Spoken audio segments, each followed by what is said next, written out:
Subscribe to my channel for more videos and press the bell icon for latest updates. Dear student अस्सलाम वालेकुम। Dear student, आज का जो हमारा topic है उसमें जस्ट हमने समरी ऑफ केल्विन साइकिल को डिस्कस करना है, या आप कह सकते हैं डायग्राम ऑफ केल्विन साइकिल को हमने डिस्कस करना। इसकी सारी थ्योरी हमने प्रीवियस 2 लेक्चर में कवर कर ली थी।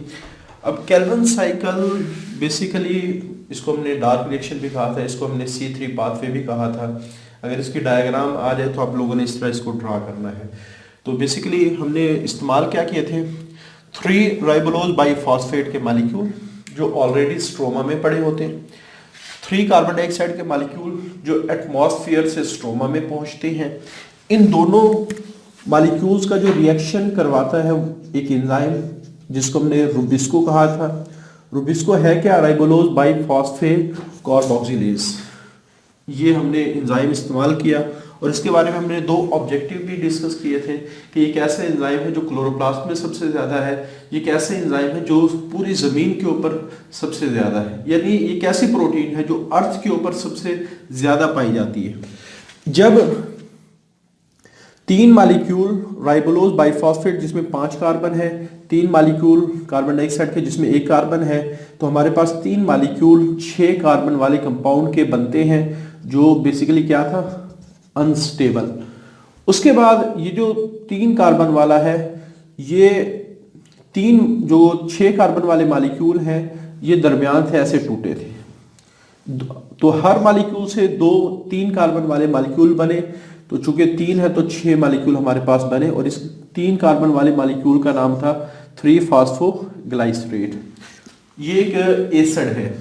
फिर उसके बाद यहां तक जो फेज है इसको हमने कहा था यहां से लेके यहां तक की जो फेज है ये कहलाती थी कार्बन फिक्सेशन। अब कार्बन फिक्सेशन में पहली जो प्रोडक्ट चूंकि 3 कार्बन वाली थी 3-फॉस्फोग्लाइसरेट, तो इस वजह से इस प्रोसेस को हमने C3 पाथवे भी कहा था। C3 पाथवे भी कहा था। उसके बाद ये जो 6 मॉलिक्यूल 3-फॉस्फोग्लाइसरेट के बने हैं, हर एक में 3 कार्बन मौजूद हैं, उनकी फॉस्फोराइलेशन होती है। फॉस्फोराइलेशन से क्या मुराद है कि हर मॉलिक्यूल में फॉस्फेट ऐड होती है। 3-फॉस्फोग्लाइसरेट का मतलब क्या है कि ग्लाइसरेट पर तीसरी पोजीशन, ग्लाइसरेट के क्योंकि ग्लाइसरेट में 3 कार्बन होते हैं तो तीसरे कार्बन पर फॉस्फेट लगा है और एक ही फॉस्फेट लगा है। तो अगर हमारे पास ATP के मॉलिक्यूल से फॉस्फेट यहां लग जाए तो अब 2 फॉस्फेट हो जाएगा। दूसरा फॉस्फेट कौन सी पोजीशन पे लगता है, 1 पोजीशन पे लगता है, तो ये बन जाएगा 1,3-बाइफॉस्फोग्लाइसरेट। क्योंकि 6 मॉलिक्यूल है इस वजह से 6 मॉलिक्यूल ATP के इस्तेमाल हुए और फॉस्फेट निकलने के बाद वो जो 6 मॉलिक्यूल थे ADP में कन्वर्ट हो गए। अब हमारे पास 6 मॉलिक्यूल 1,3-बाइफॉस्फोग्लाइसरेट के आ गए हैं। अब ये जो 1,3-बाइफॉस्फोग्लाइसरेट के मॉलिक्यूल, इसकी फिर रिडक्शन होती है। रिडक्शन में NADPH अपने इलेक्ट्रॉन देता है, NADPH अपने हाइड्रोजन देता है और इसमें से फॉस्फेट निकल आता है, फॉस्फेट निकल जाता है, जिसकी वजह से जो 8 है जो एक एसिड है इसकी रिडक्शन हो जाती है और ये बन जाता है ग्लाइसरल्डिहाइड 3-फॉस्फेट। तो ग्लाइसरल्डिहाइड 3-फॉस्फेट को हम G3P भी कह सकते हैं। चूंकि 6 मॉलिक्यूल हैं तो हर NADPH2 के 6 मॉलिक्यूल इस्तेमाल होंगे और जो NADP के 6 मॉलिक्यूल बनेंगे उसके बाद इसमें से हर मॉलिक्यूल में से एक फॉस्फेट चूंकि निकलेगा तो 6 फॉस्फेट के मॉलिक्यूल रिमूव होंगे। अब हमारे पास जो कंपाउंड बनेगा तो वो ग्लाइसरल्डिहाइड 3-फॉस्फेट है, यानी ग्लाइसरल्डिहाइड एक कंपाउंड का नाम है जिसमें 3 कार्बन है और उसकी तीसरी पोजीशन पे क्या लगा हुआ है, फॉस्फेट लगा हुआ है। अब ये जो 6 मॉलिक्यूल बने हैं इनमें से एक मॉलिक्यूल G3P वो तो निकल जाता है, लीव द साइकिल, साइकिल को छोड़ देता है और यही हमारे पास प्रोडक्ट है केल्विन साइकिल की। और फिर यही प्रोडक्ट इस्तेमाल होती है मुख्तलिफ किस्म के कार्बोहाइड्रेट्स को बनाने के लिए, कार्बोहाइड्रेट्स को बनाने के लिए। उसके बाद जो 5 मॉलिक्यूल हैं G3P के वो अपने आप को रीअरेंज करते हैं। रीअरेंज कैसे करते हैं, G3P में 3 कार्बन है और 3 कार्बन वाले 5 मॉलिक्यूल हैं, तो इसके रीअरेंजमेंट के बाद, अच्छा यहां से लेके यहां तक एक पॉइंट हो ध्यान में रखेंगे, यहाँ से लेकर यहाँ तक 3 फास्फोग्लाइसरेट से ग्लाइसरल्डिहाइड 3 फास्फेट का बनना, ये रिडक्शन की फेज कहलाती है। ये किसकी फेज कहलाती है? रिडक्शन की फेज कहलाती है। उसके बाद जो 6 मालिक्यूल बने, एक इस्तेमाल होगा एज ए प्रोडक्ट मुख्तलिफ किस्म के आप कह सकते हैं कार्बोहाइड्रेट को बनाने के लिए, और जो 5 मालिक्यूल हैं वो दोबारा साइकिल में आगे चले जाएंगे और वहाँ उनकी रीअरेंजमेंट होगी। तो हमारे पास 3 कार्बन वाले 5 मालिक्यूल थे, टोटल हमारे पास 15 कार्बन थी। अब हम यहाँ रीअरेंज कैसे हुआ कि 5 कार्बन वाले 3 मालिक्यूल बने, टोटल 15 का, यानी रीअरेंजमेंट हुई है, रीअरेंजमेंट।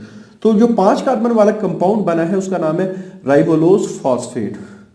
लेकिन हमारा जो प्रिकर्सर है जिससे हमने रिएक्शन को स्टार्ट करना है, जो कार्बन डाइऑक्साइड एक्सेप्टर है, वो बेसिकली राइबोलोज बाइफॉस्फेट से राइबोलोज फॉस्फेट से राइबोलोज बाइफॉस्फेट में कैसे कन्वर्ट होगा? एटीपी के मालिक्यूल इस्तेमाल। अब ये एटीपी कहाँ से आई? ये लाइट रिएक्शन से आई है। तो चूंकि 3 मालिक्यूल है तो 3 एटीपी के मालिक्यूल इस्तेमाल हो गए, 3 एडीपी के मालिक्यूल बनेंगे। और हमारे पास यहाँ एक फॉस्फेट था, अब यहाँ 2 फॉस्फेट लग जाएंगे, तो ये मालिक्यूल बन जाएगा राइबोलोज बाइफॉस्फेट। तो राइबोलोज फॉस्फेट से राइबोलोज बाइफॉस्फेट कैसे बनता है? After phosphorylation. तो G3P से राइबोलोज फॉस्फेट का बनना, ये कौन सी फेज है? रीजनरेशन की। तो ये हमारे पास राइबोलोज बाइफॉस्फेट के 3 मालिक्यूल दोबारा इस्तेमाल के लिए आ गए हैं। अब अगर ओवरऑल हम सारे साइकिल की बात करें तो राइबोलोज जो बाइफॉस्फेट के 3 मालिक्यूल चूंकि दोबारा मिल गए, तो इसका मतलब है कि ये रिएक्शन के अंदर खर्च नहीं हुए, ये हमें दोबारा मिल गए। अब हमारी जो जो चीजें रिएक्शन में खर्च हुई हैं वो कौन सी हैं? जो इक्वेशन में 3 कार्बन डाइऑक्साइड के मालिक्यूल दोबारा नहीं मिले, तो इसका मतलब ये रिएक्शन में खर्च हो गए। 6 एटीपी के मालिक्यूल, ये चूंकि हमारे पास ये दोबारा नहीं मिले एटीपी के मालिक्यूल, तो ये रिएक्शन में इस्तेमाल हो गए। 6 NADPH2 के मालिक्यूल पूरे कैल्विन साइकिल में कहीं दोबारा नहीं जनरेट हुए, तो ये खर्च हो गए। उसके बाद यहाँ 3 एटीपी के मालिक्यूल्स चूंकि ये दोबारा नहीं बने रिएक्शन में, तो ये भी क्या हो गए? खर्च हो गए। तो ये जो 3 carbon dioxide plus 9 ATP plus NADPH2, तो ये सारे मिलके सिर्फ एक G3P का मालिक्यूल बनाते। मैंने ये क्यों कहा कि एक G3P का मालिक्यूल बनाते? उसकी वजह यह है क्योंकि 5 जो मालिक्यूल है वो कार्बन डाइऑक्साइड एक्सेप्टर को बनाने के लिए दोबारा रीयूज हो गए हैं। इस वजह से आप लोगों ने याद रखना है कि ये सारी जो हमारे पास प्रोडक्ट है वो सिर्फ G3P के कितने मालिक्यूल बनाती? एक, जो एज ए प्रोडक्ट साइकिल से बाहर आता है। बाकी सारी चीज़ें तो साइकिल में दोबारा इस्तेमाल हो जाती हैं। तो ये हमारे पास नेट प्रोडक्ट है कैल्विन साइकिल की। तो ये डायग्राम अगर बाज़ दफ़ा ये अकेली ही लॉन्ग क्वेश्चन में या शॉर्ट क्वेश्चन में ये डायग्राम पूछ ली जाती है, तो आप लोगों ने इसको इसी तरह ड्रा करना है। 3 फेजेस लाजमी शो करेंगे, कार्बन फिक्सेशन की, रिडक्शन की और रीजनरेशन की। अच्छा, अगर हमने कैल्विन साइकिल को याद रखना है तो इसका एक छोटी सी स्टेटमेंट आप लोग याद रखेंगे, इससे बड़ी आसानी से वो याद रहेगा। जैसे फॉर एग्जांपल पहला वर्ड आप लिखेंगे रूबी। सपोज मैं कहता हूं कि एक लड़के का नाम है या लड़की का नाम है। कम्स प्लीज,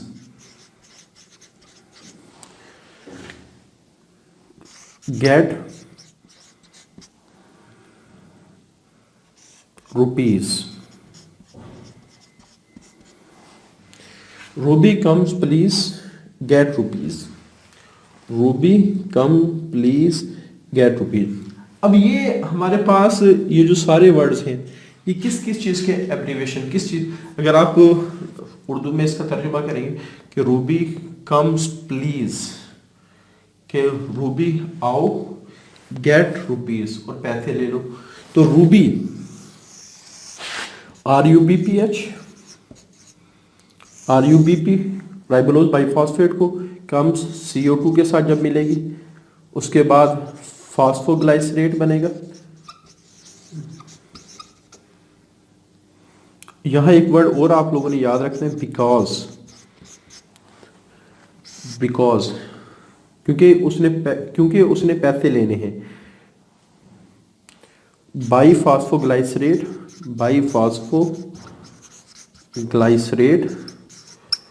गेट से ग्लिसरैल्डिहाइड, उसके बाद रुपी से RUP। ये दोबारा मैं लिख देता हूं, रूबी किसका एब्रीवेशन है, RUBP, आप लोगों ने याद रखना है। कम्स कि ये कार्बन डाइऑक्साइड के साथ मिलेंगे और हमारे पास पहली जो स्टेबल प्रोडक्ट बनेगी वो फास्फोग्लाइसरेट, जिसका P आप लोगों को याद रखेंगे, बिकॉज इसके B से आप बाईफॉस्फोग्लाइसरेट याद रखेंगे, बाईफॉस्फोग्लाइसरेट गेट, इससे आप G3P याद रखेंगे, G3P एंड रुपीस, इससे आप लोग RUP याद रखेंगे। तो Ruby come please because get rupees, ठीक है। तो ये एक छोटी सी स्टेटमेंट है, अगर आप लोगों ने ये सीक्वेंस याद रही तो इससे थोड़ा सा आसानी से ये साइकिल याद रहेगा। RUBP जब कार्बन डाइऑक्साइड के साथ मिलता है तो फास्फोग्लाइसरेट बनता है, उसके बाद बाईफॉस्फोग्लाइसरेट बनता है, उसके बाद G3P बनता है, उसके बाद RUP बनता है, उसके बाद RUP। तो ये जो मेन प्रोडक्ट है वो थोड़ी सी आसानी से आप लोगों के लिए थोड़ी सी आसानी होगी इन चीज़ों को याद रखने के लिए। तो आज के लिए इतनी, अल्लाह हाफिज़।